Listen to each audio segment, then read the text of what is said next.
There we go. All right. So, yeah, I don't know what the hell that was about. Okay.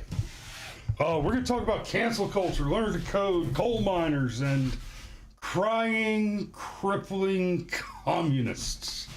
Let's do this.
All right, good morning. Good morning. We're going to take a stab at this one. If I'm being fair, I'm not 100% sure that I've got a whole show worth of information here, but as I'm sure many of you know, I can run my mouth all damn day. So let's see what we come up with.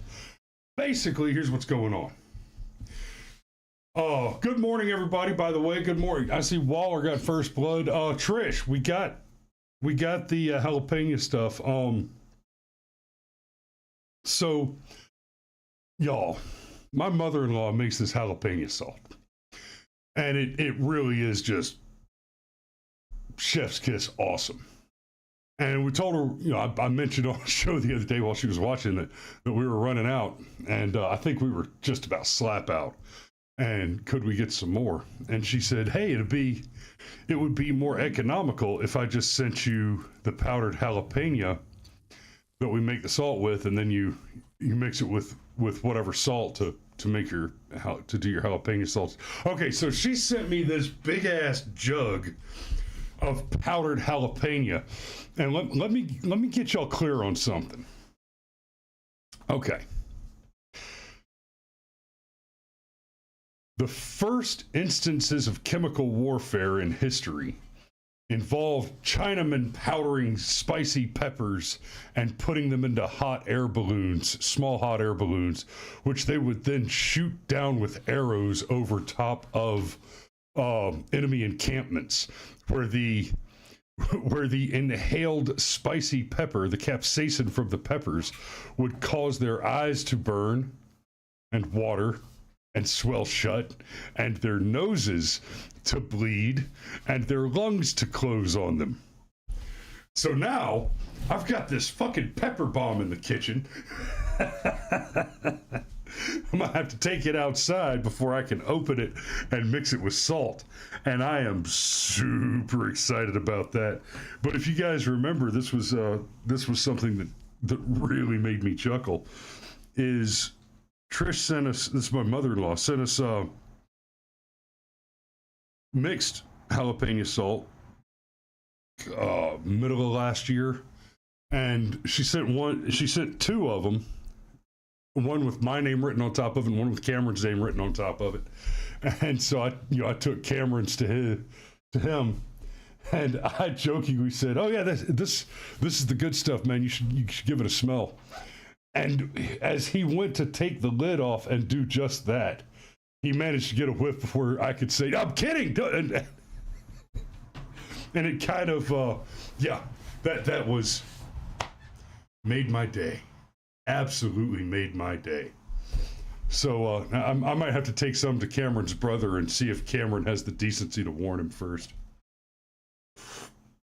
Which, I mean, let's be real. We've met Cameron. We know better.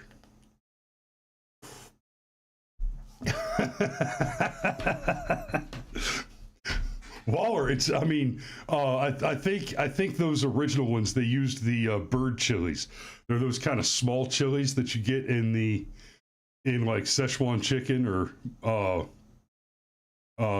General Tso's chicken or the spicy beef stuff. Yeah, the little bird's eye chilies. Those will do it, man. I mean, jalapenos will do it if you get them dried and powdered enough. Jalapenos will do that trick. So, what are we talking about this morning? If I'm being honest, I didn't want to talk about the Trump assassination attempt anymore. Just, we've basically talked about it 3 days in a row.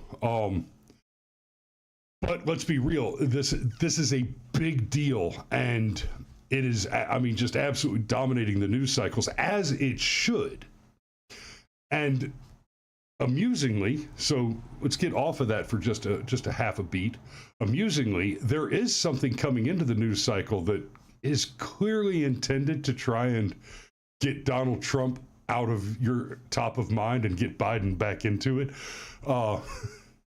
Biden had to cancel an event yesterday because he has been diagnosed with COVID. Now, okay, and this kind of goes to what we're going to be talking about for the rest of the show. Unlike the leftists out there, I don't want to see anything happen to Biden. I wish Biden good health, continued good health, and safety. Because let's be real, he doesn't have a snowball's chance in hell come November. Right? Now, that assumes that we have an election and not whatever it was we had in 2020. It assumes that we have an election. Now, I'd like to also point out that we were told that not only were we told that if you get the vaccine and 1,000 boosters and wear 42 masks, that you cannot get COVID. And we all watched Biden on a soundstage White House get the jab. Sergeant Major points out we only want him to keep Kamala out. Yeah, let's be honest. As far as the Kamala thing goes, there's a lot of good reasons not to want President Spit Roast, Vice President Spit Roast to ascend to the throne and have access to the football. There's 1,000 good reasons for that. But another one we're thinking about is Biden is very much a part of the machine and will continue to operate under the direction of the machine. And part of what the machine is the continued maintenance of the illusion of an electoral process. Whereas Kamala is the kind of power-hungry monster that will literally falsify your criminal accusations, records, etc., to extend prison sentences in order to make slaves of her own voting population. Forcing nonviolent drug offenders to do dangerous forest firefighting work for $1 a day as incarcerees being sent out to do state labor as a term of their indenture. And again, we're not like, y'all, I'd be totally comfortable with that if it was, up and on the face. Hey, you've been busted. You're a bad guy. You've committed crimes. And the 14th Amendment clearly says that we have not repealed slavery, but rather we've restricted its use to the just sentencing of duly processed and convicted criminals. So yeah, hey, gangbanger, you're a state slave now. I'd be totally comfortable with that. That's constitutional. But Kamala did something very, very different than that. And now,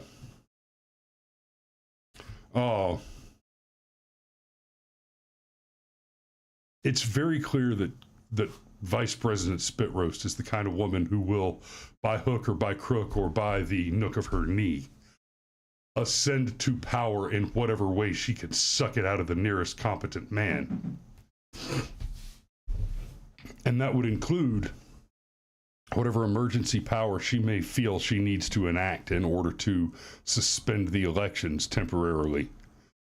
And let's be clear. You put Kamala in that position with the Ukraine and Russia on the brink of just going the hell over into openly breaking us into World War III. Boom, martial law, no election, too easy. She is praying for that. In fact, I better see Secret Service in the room with the president when Kamala comes to visit his sick bed and conduct her well-wishing. Waller says Kamala can't win shit. Tulsi ruined her entombment. Yes, the Hawaiian punch is one that will go down in history. Okay, but that's enough. That's enough of that. So what's going on in the wake of the assassination attempt? Well, lefties all over the internet have been coming out and just, they're basically crying in their mocha chai lattes about the fact that Donald Trump survived. I mentioned briefly yesterday that, I talked about it yesterday, that the band Tenacious D has basically had their entire career path ruined over a comment by Kyle Gass. He was asked, "What's your birthday wish?" And he said, I wish that next time you wouldn't miss Trump." And that's not just wishing for somebody's death. He's actively voicing a call to action for an additional attempt. He didn't say, "I wish you hadn't missed." It's, "I wish you don't miss next time." Those are two very different statements.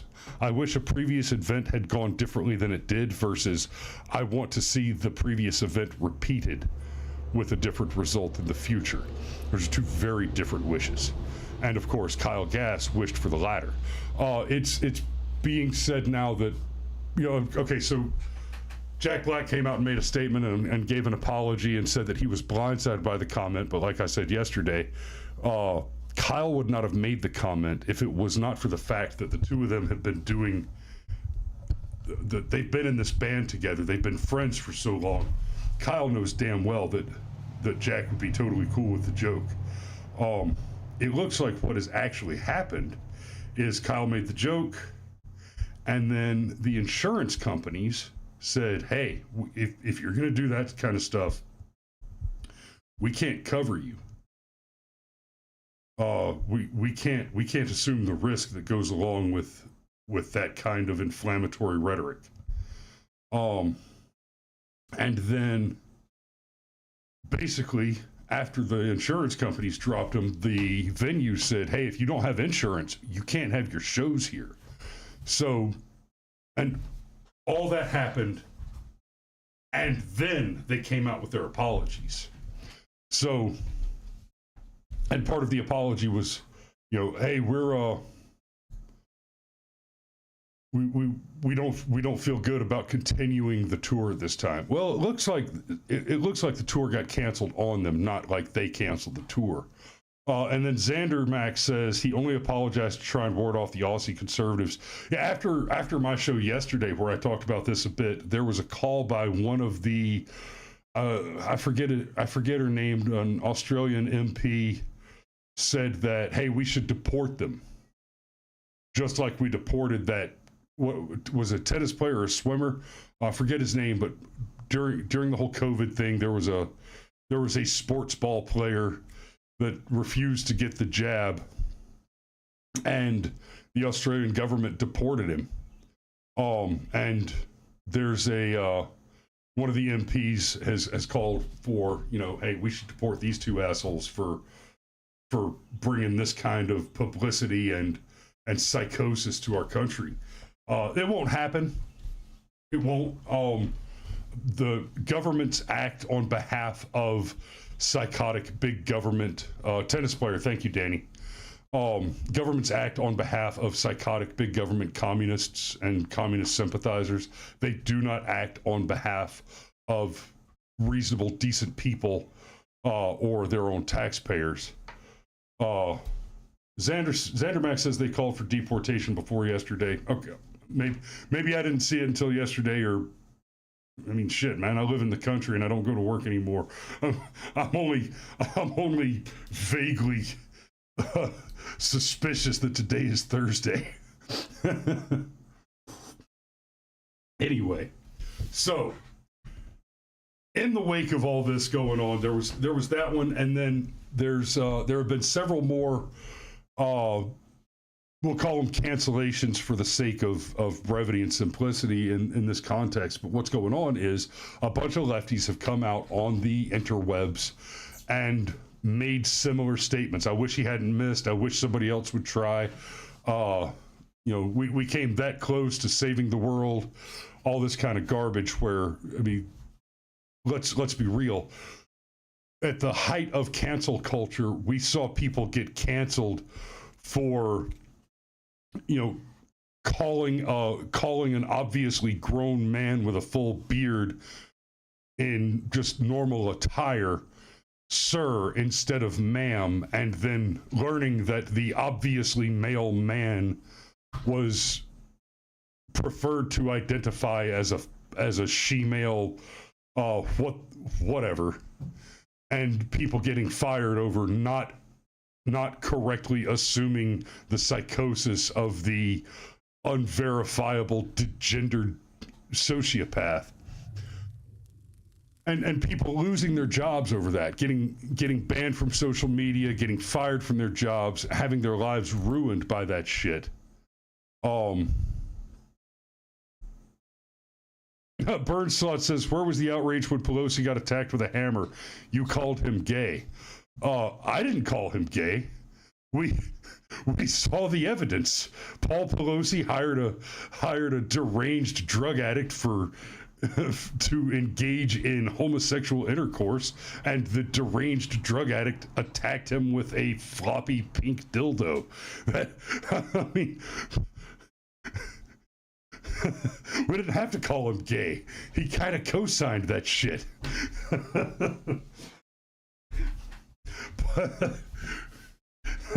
Waller says he called him gay. I mean, yeah. We may have called him gay in the same way any intelligent person would call me sir. And bird slots, that's all the time I've got for you today, sunshine. Anyway, so recent examples. There was a. I'm not going to show clips of these particular individuals. You'll see them in various retweets and responses and other videos, but there was the Home Depot worker who just openly called for another assassination attempt. There have been several of them are teachers public school teachers, and like we've said before, get your kids out of the public school. It's if you still have your children in a public school, you're doing them a grave disservice. When I was a kid, the teachers in the public schools they had the common decency to be merely insufficient to the task. Now they are actively and intentionally a threat to the safety and future of your children. They're actively engaged in the activity of attempting to sterilize your children. And most especially, if you would prefer they not. If you're the sort of person that would oppose the forced mutilation and sterilization and the transmitted psychosis of abuse that's being heaped on your children by the left, then of course those are prime targets. Those are definitely the children that they most want to sterilize. Libs of TikTok has said, let's see, where is it? Damn, my page refreshed, so I don't have it. Libs of TikTok posted early this morning that there will be more teachers today. They're going to be reposting a bunch of teachers today. Now, it's being the lefties who are critical of this are talking about doxing. They're accusing Kaya Rychek of doxing people. Well, let's be clear. I have always on this channel said two things about doxing. Okay, let me rephrase that. On this channel, I have not directly opposed the practice of doxing, except in particular circumstances. I have, however, always maintained and always will that doxing is always and everywhere a call for pain. It is a call to cause harm to a target. The point to doxing is part of that fifth generational amorphous warfare that I've talked about before. Incidentally, that's how you get the assassination attempt on Donald Trump. Burn Slots asks, so we could dox you now. Yeah, Burn Slots. Come at me, sunshine. This you'll find this one amusing. Please try. You clearly haven't watched enough of the show. You don't understand what you're looking at. Come on, sunshine. We'll see you in the woods. So doxing is always and everywhere what Spike Lee did. I'm sorry, Spike Jones did. Spike Lee? Is it Spike Lee joined? The Black Panther racist movie director, Spike. Now I'm twisted up on Lee or Jones. Anyway, after the Trayvon Martin incident, Spike tweeted out the home address, what he thought to be the home address of Zimmerman. And as soon as he did, what happened is a bunch of Black Panthers, armed, dangerous, black supremacist radicals, showed up at this address with the clear, and I don't have to make assumptions here.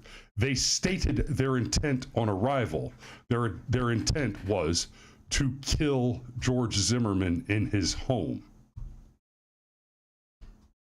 The clear objective of doxing. Thank you, Turning Guns. The clear Spike Lee, a Spike Lee joint, those movies. The clear objective of doxing is to hope for the worst possible outcome. right? It's like throwing a hand grenade into a dark room because you suspect that your target might be in there. It's a valid strategy. But in the context of a civilian marketplace, it is tantamount to attempted murder, and that is legally how it should be treated. That said, let's clarify what doxing is. Doxing is releasing unknown private information to the public where it has not been previously published. Kaya Rychik is being accused of doxing people, but all she ever does is share the videos that they publish publicly. That is not the same thing. And the outcomes have been people get seen by their bosses. If you work at a business that has a uniform, and you are suddenly on social media all over the place saying that you want the president to be assassinated while you're wearing your Starbucks shirt. Dude, the company policy of Starbucks might be to seek the assassination of the president. That doesn't mean that they want you to say that shit out loud on the internet. Yeah, they're going to fire your ass. These are hypotheticals for the point of illustration. I'm not suggesting that Starbucks, who I don't do business with generally, holds this particular point. Burnslot says the right loves playing the victim. That's you. You are fucking adorable. The right loves playing the victim. I'm sure you have recently met a DIE policy that offended you. I'm sure that snuck up your ass recently. Nice try. So the right is attempting murder on people for making jokes. Is that your point? That's... Oh, okay, I got it. So we have a celebrity. We have a celebrity in the house. Burnslots is obviously Kathy Griffin of Jordan Peterson fame. Okay, gotcha. So what you're saying is, you're saying, shut the fuck up, shitburger. Sit back and watch the show or keep trolling. It'll work. You know, if you keep trolling, you keep ticking my algorithm for me, and that does good things for me.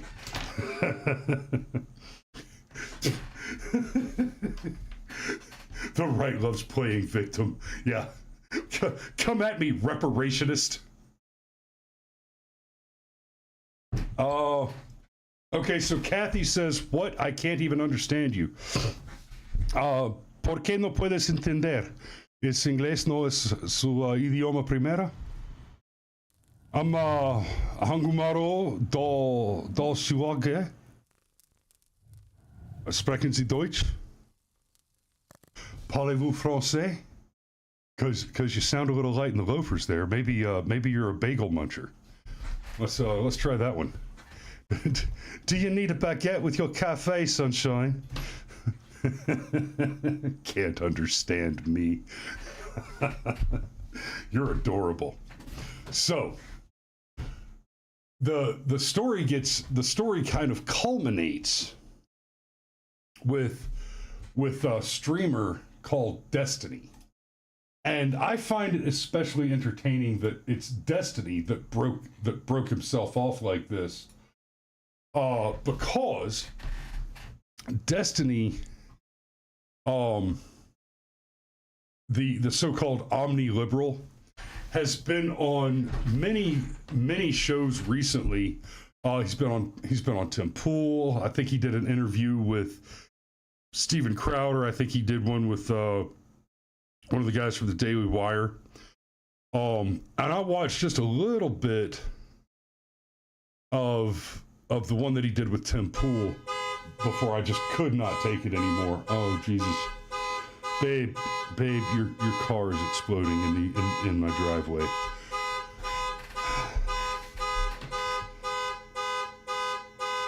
Okay. Thank you. Okay, so he calls himself the omniliberal and has been brought on all these shows recently where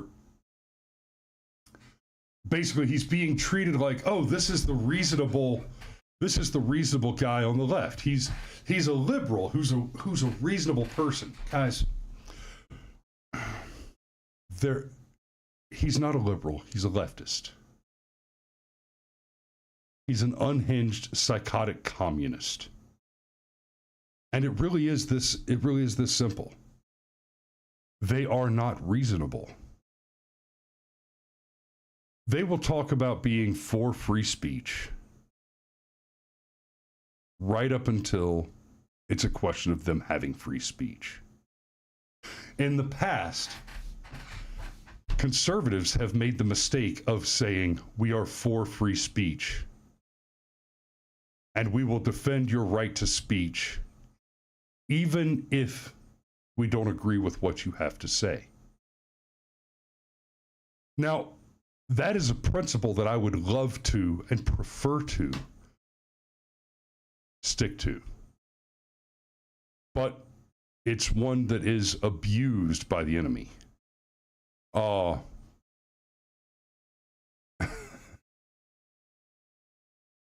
You see, because we've got like the hard line, the place where free speech, and this is actually where I differ from a lot of the guys that are talking about not being free speech absolutists. I am not a free speech absolutist, but I'm a little more open to free speech generally. Now, the clear line in the sand, legally speaking, has always been calling for violence, etc. For me, the clear line in the sand is stuff like child porn, solicitation for engagement in that kind of criminal activity. Calling for violence, I'm a little more on. I'm not a fan of the whole "someone rid me of this priest" kind of calling for violence, which is what Destiny got into and is being thrown off for. And you know, it's stuff like the Lois Lerner thing. We talked about this back when it happened. Lois Lerner never received orders directly from Barack Obama to use her position of power to interfere with the election or cause harm to conservative parties. She decided to do that, and we can't know this for sure. It's possible that Barack Obama contacted her and gave her the clearest indication. And direct orders, but the more likely case is he didn't. Instead, he created a communications atmosphere that led her to assume if I go out and I hurt my boss's opponents and enemies, then he will find that pleasing. And so she did that. The whole culture of leftist commentary and just constant calls for violence in the streets, for all of that is very much a part of that fifth generational warfare, that communication-based asymmetric combat.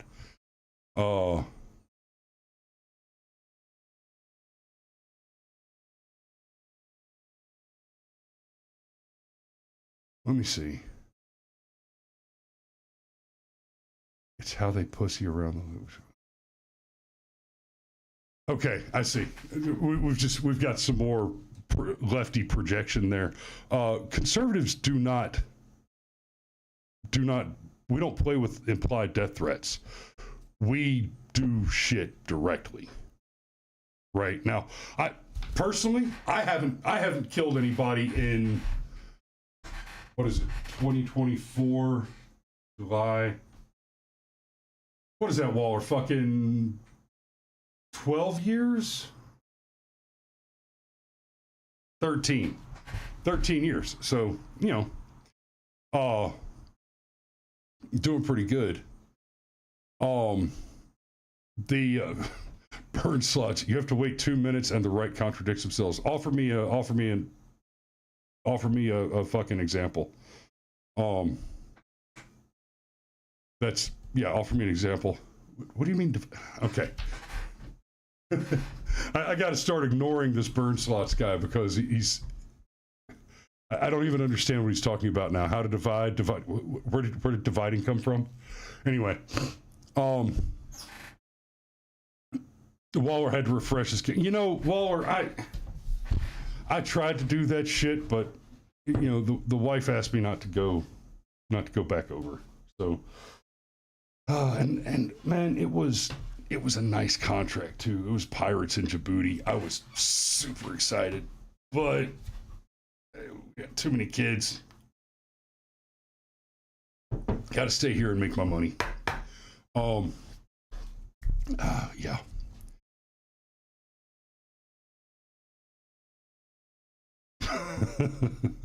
So, with Destiny went straight for the just pure psychosis, calling, you know, saying all kind of nasty stuff about never apologizing for the way I treat conservative shits in this country.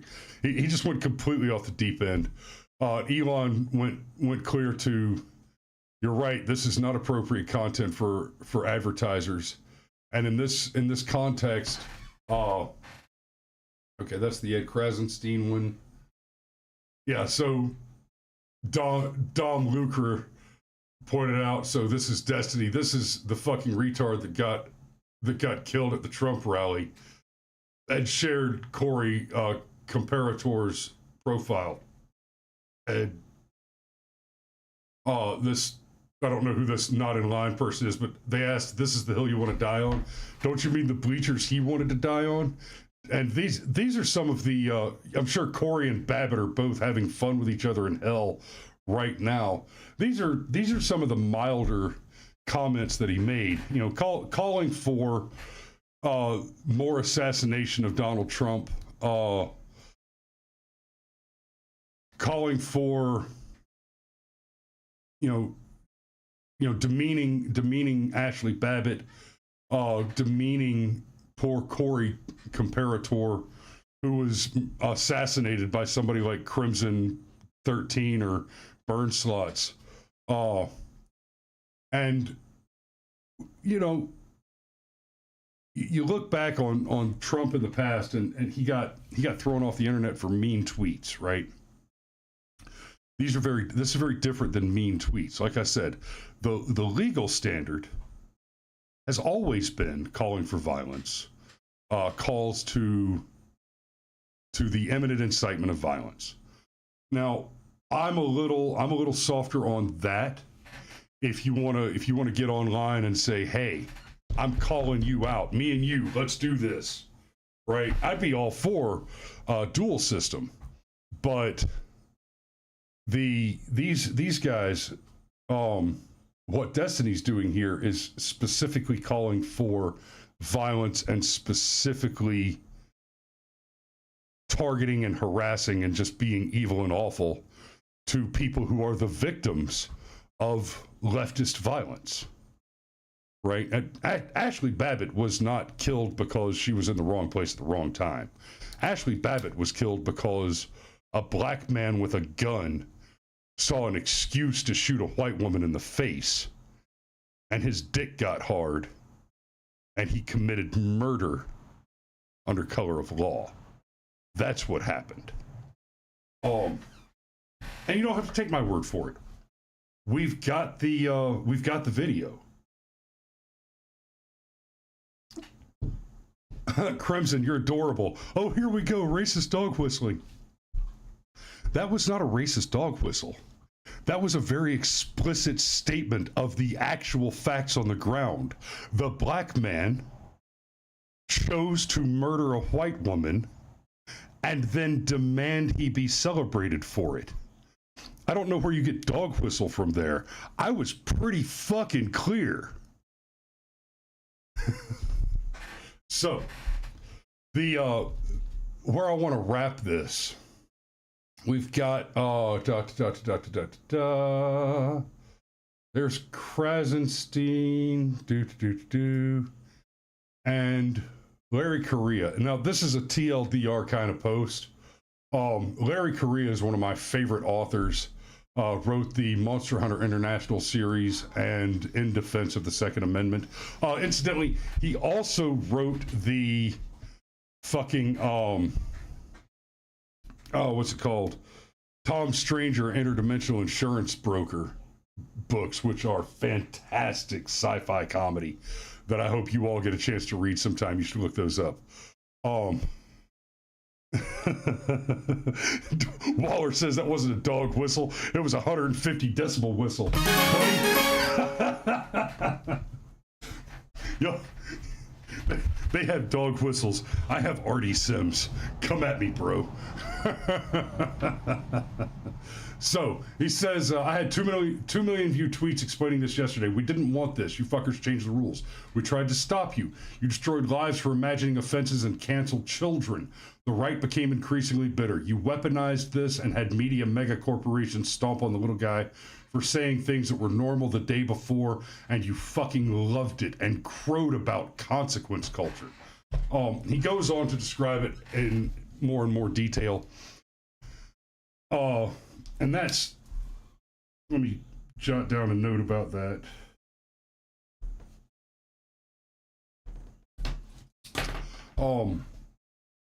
That's something that we're gonna have to talk about more and more going forward, is consequences.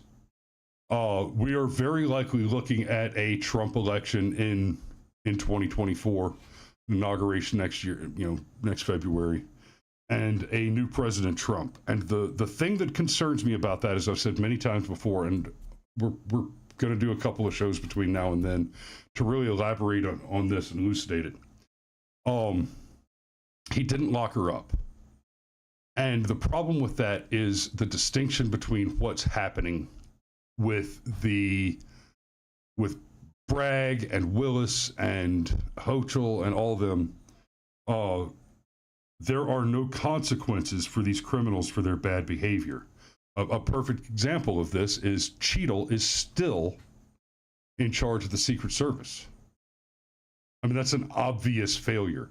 That's an obvious lack of consequences. Secret Service is a zero-fail mission, which means that following the attempted assassination of Donald Trump, that should have been the end of every career on the team. If at least the director, because it's a zero-fail mission. And we've looked at the images. We've talked about this over the last couple of days as well. This was clearly not just a top-down failure. It was a top-down failure, but the number of problems that occurred there are just staggering. Okay, so I'm going to close the show on this. I see my shitlib trolls over here are talking about Russia. Y'all just have such a hard on for Russia.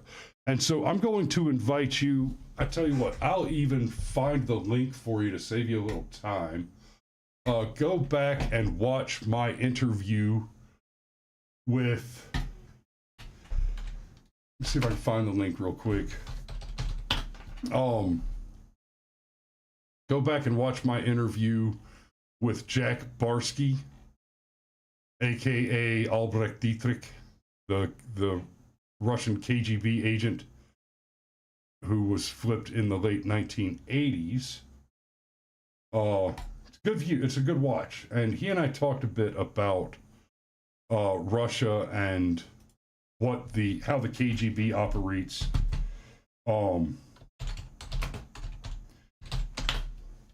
It's an older video, about a year ago, but worth a watch. So, there you go. You debate with your psychologist. No, this is Jack Barsky. If you have any doubts, go watch his interview on the PVD podcast or with CNN or 60 Minutes. I mean, The boy's been a busy media darling all over the place. It's not hard to find. So y'all enjoy that one. And thanks for watching today, guys. We love you, and we will see you tomorrow.